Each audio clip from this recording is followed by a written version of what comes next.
Kami ada karena anugerah Tuhan yang melimpah. Penyertaan-Mu di 2022 bukan berarti tidak ada persoalan. Kami ada hari ini, kami melewati banyak persoalan dalam kehidupan kami. Tapi Tuhan membawa kami sampai pada titik ini bukan karena kami hebat, bukan karena kami kuat, bukan karena kami mampu menjaga hidup kami, tapi semua karena kemurahan Tuhan. Anugerah Allah yang melimpah Kau curahkan bagi kami semua. Kami masih ada. Kami menginjak tahun 2023. Kami bersama dengan Tuhan. Kami mau berjalan bersama dengan Engkau di tahun ini 2023. Kami katakan dengan iman bahwa Allah kami Allah Immanuel yang tidak pernah meninggalkan kami sedetik pun ya Tuhan. Tuhan pasti membawa kami untuk mengakhiri tahun 2023. Terima kasih Bapa. Kami mengucap syukur. Kami siap untuk dengar firman-Mu ya Bapa. Berbicaralah kepada kami semua. Pakai hamba-Mu, beri kami telinga seorang murid untuk dengar-dengaran akan Engkau. Beri kami hati seorang murid untuk taat melakukan apa yang Tuhan mau sampaikan buat kami semua. Berkati kami semua Tuhan. Otoritas dan wibawa ilahi ada di tempat ini. Kuasa Allah ada di tempat ini. Atmosfer tempat ini dikuasai dengan hadirat Tuhan, sehingga tidak ada seorang pun yang terlewatkan dari hadirat-Mu. Terima kasih Bapa. Kami mengucap syukur. Kami akan siap dengar firman-Mu. Pakai hamba-Mu dan pakai kami semua. Dalam nama Yesus kami berdoa. Haleluya. Amin. Silakan duduk Bapak Ibu. Selamat tahun baru.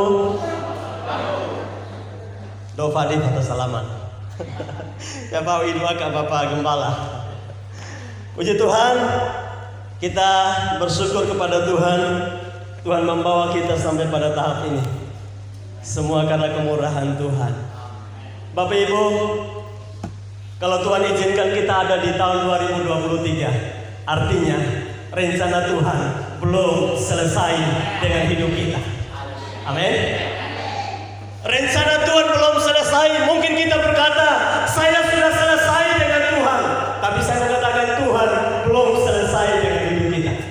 Makanya dia beri kesempatan, dia izinkan kita untuk bisa ada di tahun ini. Bukan tidak ada persoalan, pasti ada. Tapi janji Tuhan ya dan amin. Dia Allah Immanuel yang menyertai kita. Amin. Saya tetap membawa kita dalam suasana Natal. Ini tema yang luar biasa dikumandangkan di seluruh Indonesia, bahkan di seluruh dunia. Kenapa saya mau katakan kepada seluruh dunia? Karena kami di Gereja Betel Indonesia tema yang sama, dan Gereja Betel Indonesia ada di seluruh penjuru dunia. Jadi ini bukan asing lagi tema ini buat kita. Tiap Natal mulai dari tanggal 1 sampai dengan kemarin, bahkan hari ini kita belajar. Dan saya percaya bahwa kalau Tuhan bicara, pasti ada sesuatu yang baru. Karena Tuhan tidak pernah kekurangan ide. Tuhan tidak pernah kekurangan rema yang Tuhan mau bicara dalam hidup kita. Walaupun satu ayat, tapi ketika Tuhan bicara dengan satu hamba, Tuhan pasti berbeda. Bicara dengan satu hamba, Tuhan pasti berbeda. Kenapa? Tuhan tidak kehilangan akal. Amin. Tuhan tidak kehilangan ide. Tuhan tidak kekurangan ide. Baik, kita belajar orang Majus dari timur. Matius pasal 2. Kita baca ayat yang pertama sampai ayat yang ke-12. Satu perjalanan yang luar biasa dijalani oleh orang-orang Majus. Saya baca ayat yang pertama, Bapak Ibu ayat yang kedua, dan kita bergantian sampai dengan ayat yang ke-12. Kalau boleh saya ajak kita bangkit berdiri, kita baca bersama-sama kebenaran firman Tuhan ini. Saya ayat pertama, Bapak Ibu ayat yang kedua, kita bergantian sampai ayat yang ke-12. Orang Majus dari timur. Sesudah Yesus dilahirkan di Bethlehem di tanah Yudea pada zaman Raja Herodes, datanglah orang-orang Majus dari timur ke Yerusalem.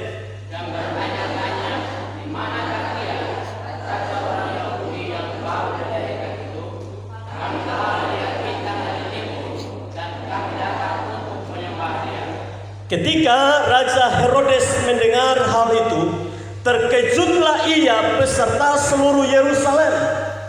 Maka dikumpulkannya semua imam kepala dan ahli Taurat bangsa Yahudi, lalu dimintanya keterangan dari mereka, di mana Mesias akan dilahirkan. Mereka berkata kepadanya, di Bethlehem di tanah Yudea, karena demikianlah ada tertulis dalam kitab Nabi. Dan engkau Bethlehem tanah Yehuda, engkau sekali bukanlah yang kecil di antara mereka yang memerintah Yehuda, karena daripadalah akan bangkit seorang pemimpin yang akan membawakan umatku Israel. Lalu dengan diam-diam Herodes memanggil orang-orang Majus itu, dan dengan teliti bertanya kepada mereka bila mana bintang itu nampak.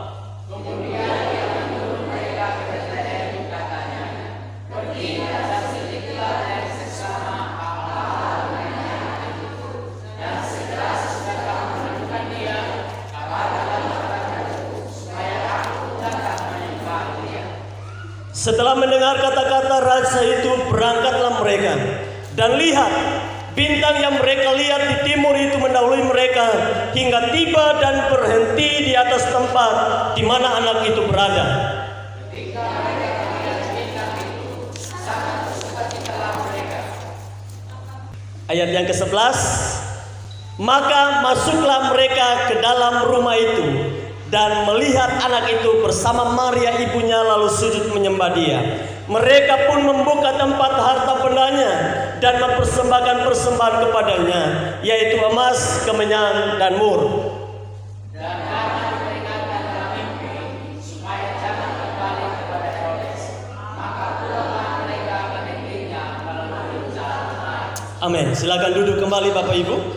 Tema firman Tuhan yang saya sampaikan pada pagi hari ini adalah tahun 2023, berjalan dalam tuntunan Tuhan. Berjalan dalam tuntunan Tuhan sampai engkau bertemu dengan Yesus, sampai engkau berjumpa dengan satu pribadi yang bernama Yesus. Karena hanya perjumpaan dengan Yesus yang bisa merubah hidup kita. Tema Natal disampaikan kepada kita bahwa Yesus datang untuk mengubah jalan hidup kita. Bagaimana Tuhan bisa mengubah jalan hidup kita kalau kita tidak berjumpa dengan Yesus? Dengan kekuatan kita tidak bisa. Hari ini kita berusaha dengan sekuat tenaga, bisa. Besok kita lakukan lagi hal yang sama. Kita bilang, saya tidak mau berbohong lagi. Berusaha dengan sekuat tenaga, nanti besok lihat berbohong lagi. Kalau kita tidak berjumpa dengan Yesus, maka kehidupan kita tidak akan berubah. Walaupun setiap minggu kita ada dalam ibadah, setiap bulan kita ada dalam persekutuan, setiap hari kita ada dalam doa, tapi kalau kita tidak berjumpa dengan Yesus, tidak ada artinya, tidak ada perubahan apa-apa. Makanya kehidupan kita dari tahun ke tahun tidak pernah berubah. Kita bilang saya ikut Yesus, Yesus tidak berubah, saya pun tidak berubah. Yesus mau kita berubah, amin. Kalau Tuhan izinkan kita ada di tahun ini, Tuhan mau kita berubah. Coba kalau seandainya kita sementara hidup dalam dosa, Tuhan cabut nyawa kita, kemana kita pergi? Tuhan ambil hidup kita, kemana kita pergi? Tapi kalau hari ini Tuhan izinkan kita ada di tempat ini, menikmati 2023, masuk di hari pertama 2023, itu artinya Tuhan masih sayang kepada kita. Tuhan masih izinkan kita untuk berubah. Bilang sama teman di samping kiri kanan, kita berubah. Kita berubah, bukan hanya kamu berubah, bukan hanya saya berubah, tapi kita. Kita berubah artinya sama-sama. Sebab kalau kita sama-sama berubah, pasti gereja pun diberkati Tuhan. Pasti daerah sekeliling kita pun diberkati Tuhan. Kalau kita berubah. Yesus datang mengubah kehidupan kita. Makanya kita harus berjalan di dalam tuntunan Tuhan. Di tahun ini kita tidak boleh andalkan kekuatan kita. Di tahun ini kita tidak boleh andalkan perkataan orang lain. Tapi kita harus mengandalkan Yesus dalam hidup kita. Belajar berjalan bersama tuntunan Tuhan. Orang-orang Majus kita perhatikan. Waktu mereka melihat bintang di negeri mereka, dalam sejarah dicatat bahwa orang-orang Majus ini berasal dari Media Persia. Media Persia kalau hari ini kira-kira Iran atau Irak, daerah-daerah situ. Perjalanan ke Yerusalem memakan waktu yang luar biasa.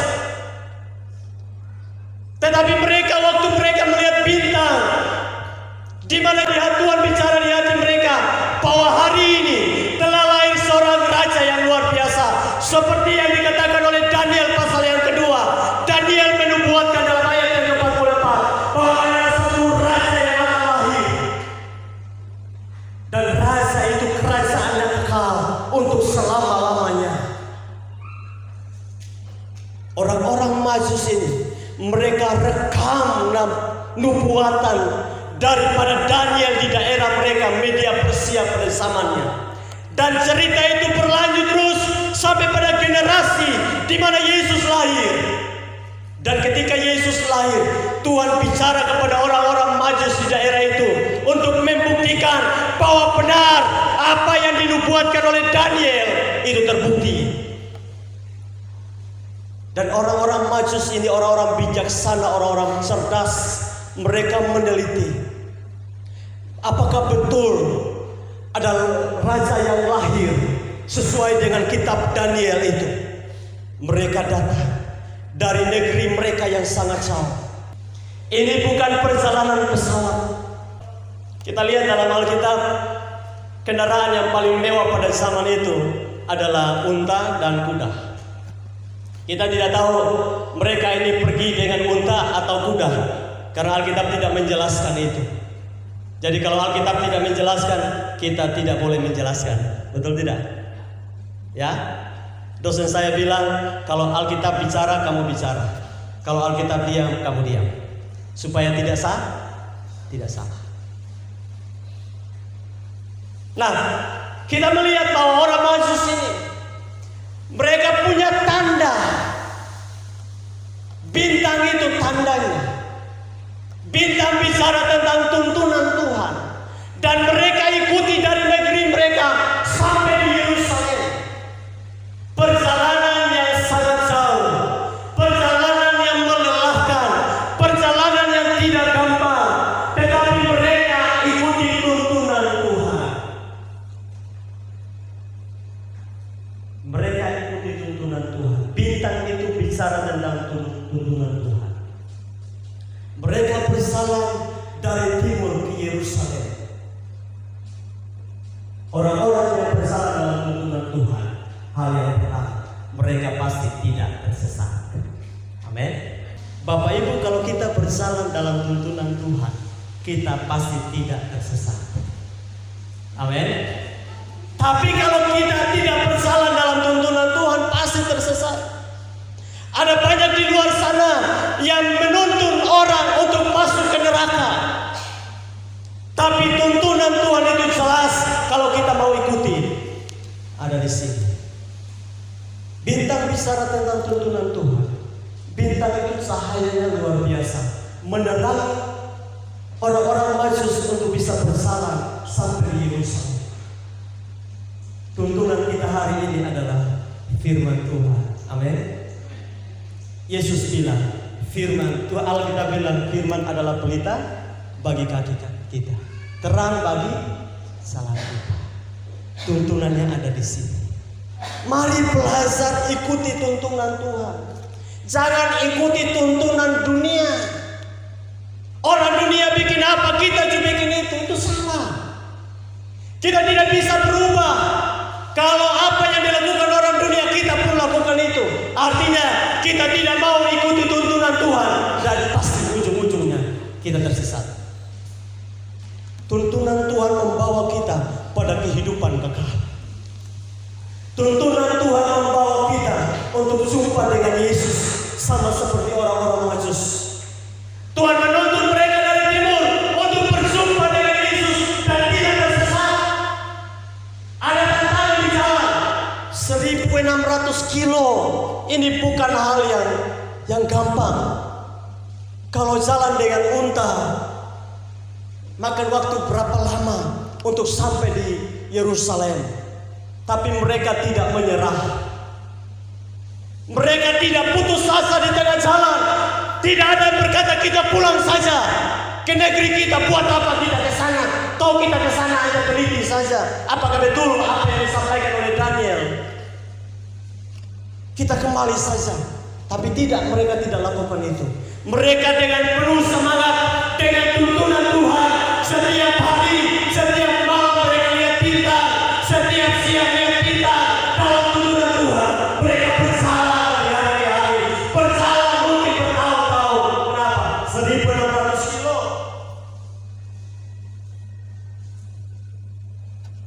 Kalau bawa persembahan, saya pastikan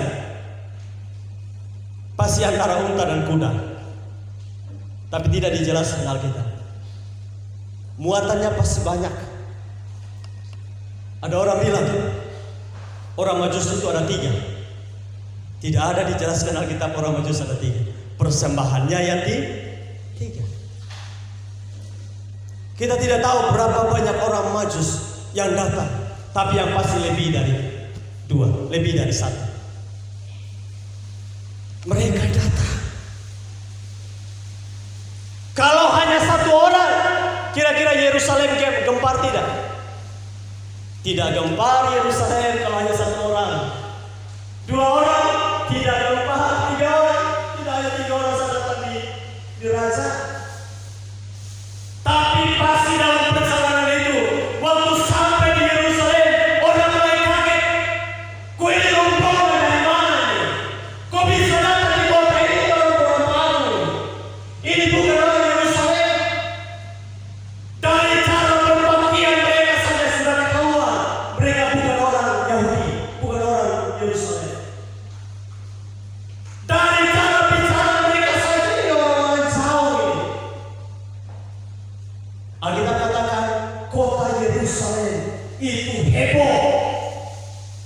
Bahkan ketika mereka sampai di depan raja, mereka bertanya, ada raja yang lahir di kota Bapak Raja, Tuanku Raja. Itu tambah heboh lagi. Bukan hanya masyarakat yang heboh, tapi raja juga jadi cacing kepanasan. Ini perjalanan yang luar biasa. Tapi saya mau katakan kepada kita, orang-orang yang berjalan bersama dengan Tuhan, orang-orang yang berjalan di dalam tuntunan Tuhan, pasti tidak tersesat. Walaupun ada masalah di jalan, walaupun ada ular beludak di padang belantara itu, walaupun tidak ada air mungkin, tapi mereka terus berjalan. Mereka tidak berhenti, terus berjalan. Karena tuntunan Tuhan itu belum berhenti. Tuhan terus menuntun, Tuhan terus menuntun. 2022 kita tidak berhenti. Tuhan membawa kita terus berjalan. 2023 Tuhan belum berhenti dengan hidup kita. Amin. Belum berhenti. Belum. Karena Tuhan mau pada ujungnya kita ketemu dengan Yesus di dalam surga. Orang Majus ketemu dengan Yesus di Bethlehem. kita harus punya iman. Kita ketemu dengan Yesus di surga. Amin. Makanya selama Tuhan izinkan kita, ayo belajar berjalan di dalam tuntunan Tuhan. Belajar berjalan dalam tuntunan Tuhan. Jangan ikut kata dunia, jangan ikut hal-hal duniawi yang membawa kita untuk tersesat, tapi ikut apa kata firman, hidup dalam tuntunan Tuhan. Itu hal yang pertama. Orang yang berjalan di dalam tuntunan Tuhan pasti tidak tersesat. Tujuannya pasti dia berjalan dengan semangat dari Tuhan, karena Tuhan yang menuntut. Yang kedua, orang-orang yang ada dalam tuntunan Tuhan, dia pasti bersuka cita. Saya katakan, orang-orang bersuka cita bukan berarti tidak ada masalah. Orang-orang bersuka cita karena Tuhan memberi kekuatan untuk bisa melewati persoalan itu. Bukan tidak ada tantangan, ada. Bahkan hampir-hampir menyerah, tapi Tuhan bilang, kamu tidak akan sampai tergeletak. Dia akan mengangkat kita, menopang kita, dan membuat kita tetap berdiri di hadapan-Nya.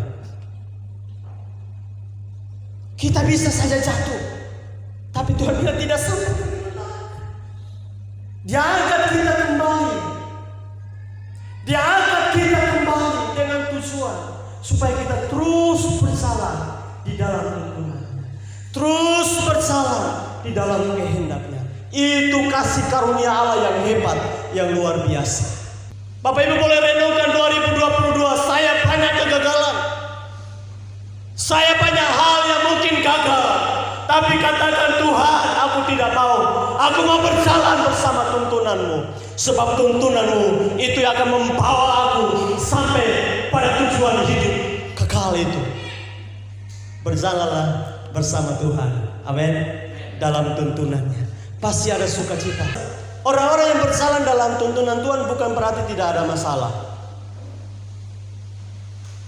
Orang-orang Majus, saya yakin ada masalah di padang gurun. Saya yakin mungkin kepanasan di padang gurun, kedinginan di waktu malam, bahkan berhadapan dengan binatang-binatang buas pasti ada yang di padang belantara. Tetapi mereka tidak menyerah, mereka tetap bersukacita karena bintang yang mereka lihat itu masih berjalan, mereka sukacita ikuti dia. Lagu nasional ini apa? Ku berjalan ke Kanaan, ku berjalan ke Kanaan, ku berjalan ke Kanaan, ku berjalan sampai ke Kanaan. Perjalanan iman kita harus sampai pada tujuan. Amin. Jangan berhenti di tengah jalan. Harus bersukacita. Tetap dengan iman yang kuat, aku pasti sampai pada tujuanku dengan sukacita. Hal yang berikut Bapak Ibu, hal yang berikut, Tuhan memberi jalan keluar buat kita. Tuhan memberi jalan keluar dari semua niat jahat orang lain. Coba perhatikan ayat-ayat yang terakhir. Ayat 11 mulai. Mereka masuk ke dalam rumah itu dan melihat anak itu bersama Maria ibunya, lalu sujud menyembah dia. Mereka pun membuka tempat harta bendanya dan mempersembahkan persembahan kepadanya, yaitu emas, kemenyan, dan mur. Ayat 12. Dan karena diperingatkan dalam mimpi supaya jangan kembali kepada Herodes, maka pulanglah mereka ke negerinya melalui jalan lain. Saya mau tanya, orang-orang Majus tahu niat jahatnya orang si Herodes? Tahu tidak? Niat jahatnya Herodes, orang-orang Majus tidak tahu. Herodes punya niat jahat. Kenapa? Dia tidak mau ada raja baru yang lahir. Dia tidak mau ada saingan baru. Dia tidak mau generasi yang baru lahir. Dia tidak mau. Dia mau hanya dia salah, orang lain tidak boleh. Dia tidak mau. Raja Tapi orang-orang Majus tidak tahu. Tapi ada satu pribadi yang tahu niat jahat daripada Raja Herodes. Tuhan tahu hati setiap manusia. Amin. Orang-orang yang berjalan dalam tuntunan Tuhan, Tuhan pasti menjagai jalan hidup mereka. Halo? Orang-orang yang berjalan dalam tuntunan Tuhan, Tuhan pasti menjagai jalan hidup mereka. Ada niat jahat dari Raja Herodes untuk membunuh Yesus. Dia pesan kepada orang-orang Majus, saya akan terus pergi ketemu dengan Yesus. Raja yang lain itu pulang ya, datang ke sesama beta supaya beta pun datang menyembah dia. Ini munafik. Di depan dia ngomong lain, di belakang dia rencana jahat. Ini munafik. Di depan dia mulai bersujud. Ini tidak beda dengan kehidupan kita hari-hari ini. Ada banyak orang kalau di depan pemimpin, wah luar biasa, omong sana omong sini, omong yang enak-enak, tapi nanti di belakang makan hati. Dia omong lain di belakang. Di depan dia omong yang baik-baik, di belakang dia ada rencana jahat. Ini yang terjadi. Roh Herodes ini merajalela di mana-mana sampai hari ini. Niat jahat daripada Herodes, orang-orang Majus tidak tahu, tapi Tuhan tahu, karena Tuhan yang menyelidiki hati manusia, kata firman Tuhan. Tuhan selidiki hati. Dia tidak tahu. Bahkan apa yang kita sembunyikan dari suami, dari istri, jangan bilang Tuhan tidak tahu. Tuhan tahu. Rencana jahatnya Tuhan tahu. Dan Tuhan luputkan orang-orang. Sekali lagi, Tuhan tahu. Dan Tuhan luputkan orang-orang yang berjalan di dalam tuntunan Tuhan. Katakan amin. Amin. Ketika kita berjalan dalam tuntunan Tuhan, ada orang-orang yang tidak suka, mereka buat jahat kepada kita. Tapi Tuhan tahu. Kita yang tidak tahu, tapi Tuhan menjaga anak-anaknya. Tuhan pelihara anak-anaknya. Tuhan menjaga sekeliling kita. Dia menjagai hidup kita. Supaya apa? Kita bisa terbebas dari persoalan, dari niat jahat yang orang lain rancangkan dalam kehidupan kita. Itu. Berjalanlah dalam tuntunan Tuhan. Tuhan akan menjagai hidup kita. Tuhan akan menjagai langkah-langkah hidup kita. Bapak Ibu Saudara, lagu yang tadi kita nyanyikan, bersamamu Tuhan, kulewati setiap persoalan. Dan itu harus jadi doa kita. 2023 ada banyak hal yang akan terjadi di tahun ini. Prediksi di mana-mana para pemimpin negara-negara dunia, mereka berkata resesi akan terjadi di mana-mana, kelaparan akan terjadi di mana-mana. Tapi satu hal yang saya percaya, bahwa janji Tuhan ya dan amin. Tuhan pasti menyertai kita. Tuhan akan menyertai kita. 2024 kita hadapi satu politik yang luar biasa di Indonesia. Tapi percaya Tuhan pasti menyertai anak-anaknya. Ini situasi yang bukan bertambah baik. Ke depan situasi tambah buruk. Kita di Rote mungkin masih makan nasi. Tapi daerah lain mungkin mereka tidak bisa makan. Kelaparan di mana-mana. Bukan hanya di Indonesia. Negara-negara sekarang banyak yang sudah kelaparan. Tapi percaya, yakin, berjalan dalam tuntunan Tuhan, kita pasti diberi kemenangan. Tuhan pasti menuntun hidup kita sampai ketemu dengan Yesus di surga. Amin. Berjalanlah bersama Tuhan. Ada sukacita yang menyertai kita semua. Tuhan Yesus memberkati. Amin.